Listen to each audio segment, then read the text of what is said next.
क्या आप जानते हैं कि हमारे प्लेनेट पर कुछ ऐसे एनिमल्स भी हैं जो अपने समय में किसी अद्भुत रहस्य से कम नहीं थे। एनिमल्स जो ना सिर्फ शक्ति और सुंदरता का प्रतीक थे बल्कि जिनमें से तो कुछ हमारे आज के साईफाई मॉन्स्टर्स जैसे लगते थे। पर अफसोस ये सभी प्राणी अब एक्सटिंक्ट हो चुके हैं, लेकिन इनकी कहानियां अब भी हमें नेचर की डाइवर्सिटी और पावर के बारे में सिखाती है। तो चलिए इस वीडियो में हम बात करेंगे कुछ मिस्टीरियस और फैसिनेटिंग एनिमल्स की जो अब सिर्फ किताबों और फॉसिल्स में ही रह गए हैं। इन एनिमल्स के बारे में जानकर आपको पता चलेगा कि नेचर का कितना बड़ा गिफ्ट अब पूरी तरह से एक्सटिंक्ट हो चुका है। लेकिन उससे पहले अगर आपको ऐसी हिस्टोरिक चीजों के बारे में जानना पसंद है तो इस चैनल को सब्सक्राइब जरूर कर लेना, ताकि हम आपके लिए और भी ऐसी वीडियोस लाते रहें।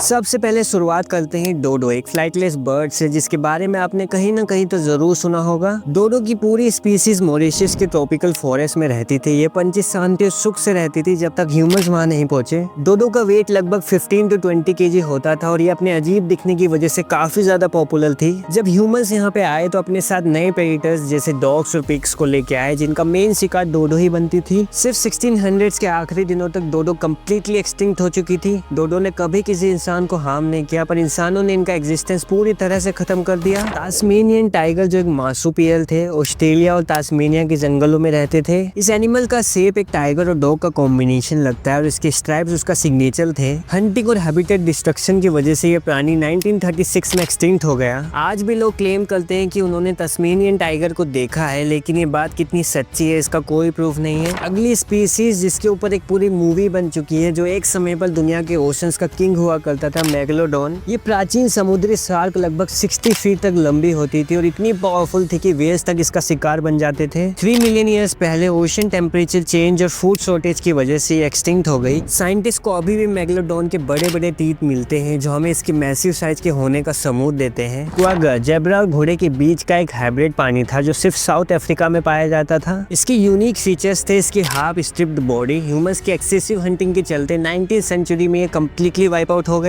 आज के टाइम में जेनेटिक एक्सपेरिमेंट्स के जरिए साइंटिस्ट अब इस प्राणी को वापस लाने की कोशिश कर रहे हैं। आयरिस एल्क दुनिया के सबसे बड़े डीएस में से एक थे, जिनका एंटलर स्पैन लगभग 12 फीट का होता था। ये यूरोप और एशिया के प्लेन्स में रहते थे। इनका एक्सटिंक्शन 8000 ईयर्स पहले ओवर हंटिंग और क्लाइमेट चेंज की वजह से हुआ। इस प्राणी के फॉसिल्स अभी भी हमें प्री हिस्टोरिक लाइफ के बारे में नए नए क्लूज देते हैं, तो सोचिए कितना ज्यादा मिस्टीरियस रहा होगा। एक समय पर पैसेंजर पिजन्स का नंबर इतना ज्यादा था कि उनके फ्लोक से पूरा आसमान ढक जाता था, लेकिन ह्यूमंस की एक्सेसिव हंटिंग और डिफोरेस्टेशन की वजह से 20th सेंचुरी की शुरुआत तक ये प्राणी एक्सटिंक्ट हो गया। मार्था जो लास्ट नॉन पैसेंजर पिजन थी 1914 में मर गई और उसके बाद ये पूरी तरह से अर्थ से खत्म हो गए। सेबर टूथ कैट्स जिसे हम स्माइलोडोन कहते हैं अपने बड़े और साफ तीत के लिए फेमस थी और आज भी कई सारी मूवीज में आपने इसे देखा होगा। ये आइस एज के टाइम नॉर्थ और साउथ अमेरिका के प्लेन्स में रहते थे। जब लार्ज प्रे एनिमल्स कम होने लगे तब ये भी एक्सटिंक्ट हो गए। सेबर टूथ कैट्स अपनी हंटिंग स्ट्रेटेजी और मैसिव साइज की वजह से डेडली प्रेडेटर में से एक माना जाता है। मवा एक फ्लाइटलेस बर्ड थी जो न्यूजीलैंड में पाई जाती थी। ये प्राणी लगभग 12 फीट तक लंबी थी और अपनी हाइट की वजह से काफी ज्यादा इंटिमिडेटिंग थी। ह्यूमन हंटिंग और इंट्रोड्यूस प्रेडेटर्स जैसे डॉग्स की वजह से ये 1400s में एक्सटिंक्ट हो गई। माओरी लेजेंड्स में आज भी मवा का जिक्र मिलता है, जो काफी ज्यादा फेमस माइथोलॉजी है। ग्लिप्टोडोन एक प्री हिस्टोरिक आर्मडिलो था जो अपने बड़े और हार्ड सेल के लिए फेमस था। ये साउथ अमेरिका के प्लेन्स में रहते थे और इनका साइज एक छोटी कार के बराबर था। ओवर हंटिंग और क्लाइमेट चेंज की वजह से प्लाइस्टोसिन एरा के एंड में एक्सटिंक्ट हो गया। इनका सेल इतना ज्यादा स्ट्रॉन्ग था कि ह्यूमंस उसे शेल्टर के लिए यूज करते थे। ग्रेट ओक एक लार्ज फ्लाइटलेस बर्ड थी जो नॉर्थ अटलांटिक के आइलैंड में रहती थी। ये बर्ड अपनी शाइनी ब्लैक फेदर और पेंगुइन लाइक अपीयरेंस के लिए फेमस थी। ह्यूमंस की ओवर हंटिंग और उनके एग्स की डिमांड की वजह से 1800s के मिड तक ये बर्ड एक्सटिंक्ट हो गई। ग्रेट ओक की प्रिजर्व स्पेसिमेंस आज भी म्यूजियम्स में देखे जा सकते हैं। तो ये थे कुछ एक्सटिंक्ट एनिमल्स जो हमें नेचर की डाइवर्सिटी और बैलेंस की इंपॉर्टेंस को समझाते हैं। हर एक एक्सटिंक्ट स्पीसीज एक वार्निंग है कि अगर हमने अपने एनवायरनमेंट को प्रोटेक्ट नहीं किया तो हम और भी वैल्यूएबल प्राणी खो देंगे। आपको इन एनिमल्स की कौन सी स्टोरी सबसे ज्यादा फैसिनेटिंग लगी कमेंट्स में जरूर बताना, और अगर ये वीडियो पसंद आई तो लाइक शेयर और सब्सक्राइब करना मत भूलना। धन्यवाद और आप सभी का दिन सुखद हो।